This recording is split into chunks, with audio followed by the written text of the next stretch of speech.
प्रभुंकर जो मानस पुत्र जगतपुर अवतरण कर क्षेत्र महिमा को वृद्धि कर संजय सकाल नियमित आम समस्त पाठ करवा उचित। हे सज्जन मंडली जो माने प्रभुंकर स्पर्श पाइच जो माने गुरु भाई भौणी समय आसु तुम घरे खाली लुचिब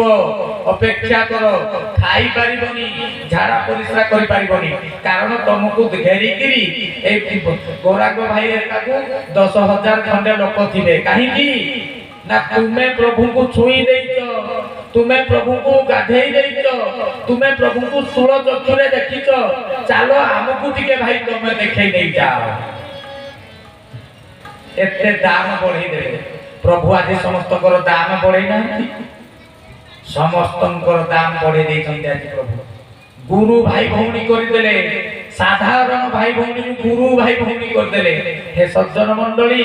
आज तांकरी दर्जा रे तुमको नै के रखी देले मते गोटिए कथा कहंतु एठी मोर शेष कथा सृष्टि रे समस्तंकर विकल्प अछि ब्रह्मंकर विकल्प नाही एक ब्रह्म द्वितीय नास्ति। हरि हरि बोला